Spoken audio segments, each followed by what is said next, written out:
دیوبند کا تاریخ کے اندر ہر کردار بالله من الشيطان الرجيم واقيموا الصلاة ولا تكونوا من المشركين صدق اللہ العظیم.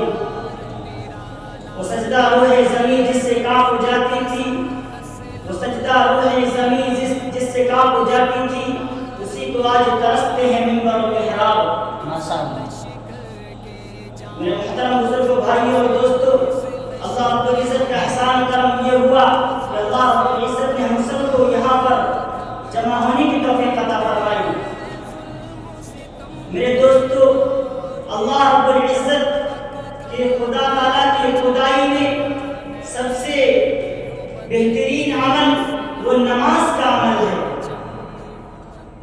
نماز کی اہمیت اس بات سے اندازہ لگایا جا سکتا ہے کہ اللہ رب العزت نے کلمے کو فرش پر نازل فرمایا، زکات کو فرش پر نازل فرمایا، دین کو فرش پر نازل فرمایا، تمام احکامات کو فرش پر نازل فرمایا. لیکن جب نماز کی باری آئی تو رب کائنات نے محسن کائنات کو فرمایا کہ ہم آپ کو ایک قیمتی تحفہ دینے والے ہیں. یہ تحفہ بہت اعلیٰ ہے، یہ تحفہ بہت عرفہ ہے، اور اعلیٰ عرفہ چیز کو اعلیٰ ہی جگہ پر عطا کیا جاتا ہے. لہذا نماز کو عرش الہی پر بلا کر حضور اکرم صلی اللہ علیہ وسلم کو عطا کیا گیا. میرے محترم دوستو، توحید کے بعد صحابہ کرام رضوان اللہ علیہم اجمعین نے سب سے پہلے نماز ہی کی تلقین کی ہے، نماز ہی کے بارے میں بیان کیا ہے. اور قرآن کریم نے جگہ جگہ پر یہ بات ارشاد فرمائی، اقیموا الصلاۃ ذکر کیا گیا ہے.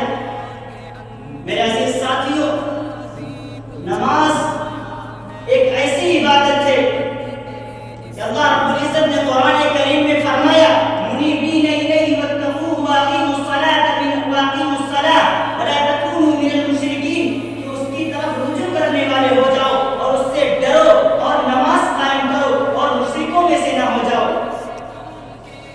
Offer namaz and don't become among disbelievers in Allah. یعنی اے ایمان والو، تم نماز پڑھا کرو، تم اللہ کے انکار کرنے والے مت بن جاؤ، مشرکوں میں سے مت بن جاؤ. اللہ کے نبی صلی اللہ علیہ وسلم کو جب بھی کوئی فکر لاحق ہوتی تھی، کوئی غم لاحق ہوتی تھی، کوئی مصیبت لاحق ہوتی تھی، کوئی پریشانی لاحق ہوتی تھی، تو اللہ کے نبی صلی اللہ علیہ وسلم اذا حسبه امر صلى تو فوراً نماز کی طرف متوجہ ہو جایا کرتے تھے. نماز اور ذکر الہی ایک ایسی، یہ ہر مرض کی دوا ہے، ایک تریاق ہے. تریاق کہتے ہیں ایسی چیز کو جو اتنی تیز فائدہ کر جاتی ہے کہ بندہ اس چیز کے استعمال کرتا ہے ادھر فوراً استعمال کر جاتی ہے. تو اللہ کے نبی صلی اللہ علیہ وسلم کو جب بھی کوئی پریشانی، کوئی مصیبت لاحق ہوتی تھی تو فوراً اللہ رب العزت کی طرف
توافل صلاح 5 times a day.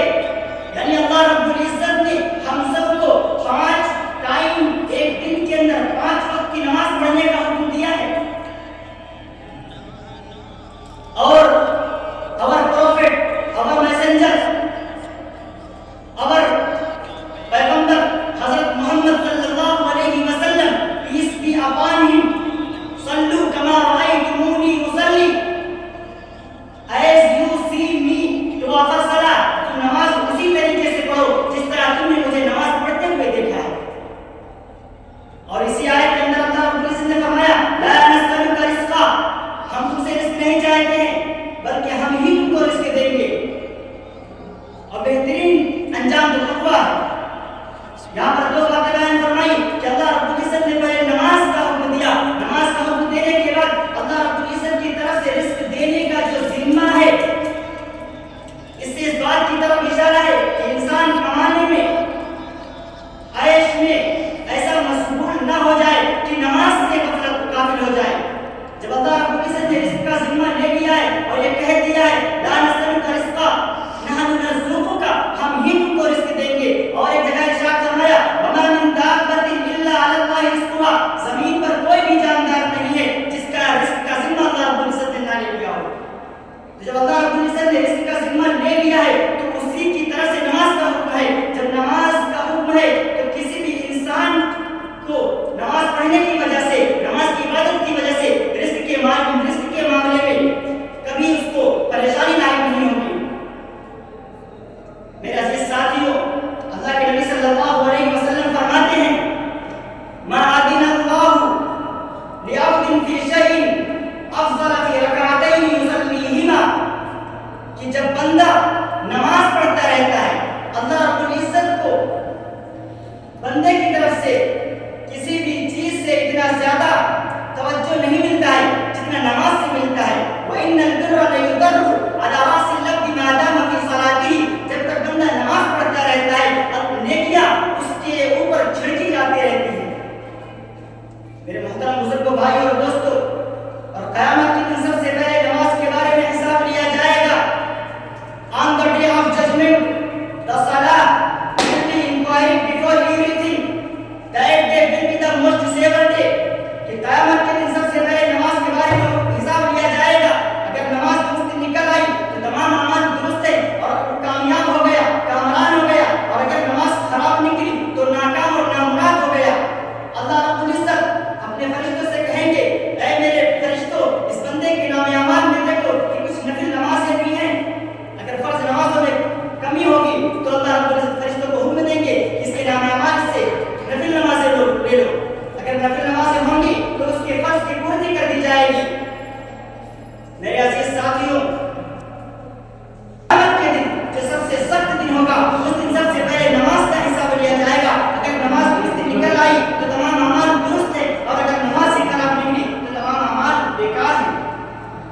میرے محترم عزیز ساتھیوں, قیامت کے دن تمام لوگوں کے سامنے اللہ رب العزت حکم دے گا کہ سجدے میں گر جاؤ. تو لوگ جو دنیا میں نماز پڑھا کرتے تھے, مؤذن کی آواز سن کر مسجد جایا کرتے تھے, تو وہ لوگ سجدے میں گر جائیں گے. اور جو لوگ نہیں جاتے تھے, نماز کی طرف متوجہ نہیں ہوتے تھے, وہ لوگ سجدے میں جانا چاہیں گے لیکن وہ نہیں جا سکیں گے, اس لیے کہ ان کی کمر تختے سے بھی زیادہ سخت ہو جائے گی. وہ شرم ہوں گے, شرم کی وجہ سے اپنی نگاہیں جھکائے ہوئے ہوں گے, وہ کچھ نہیں کر سکیں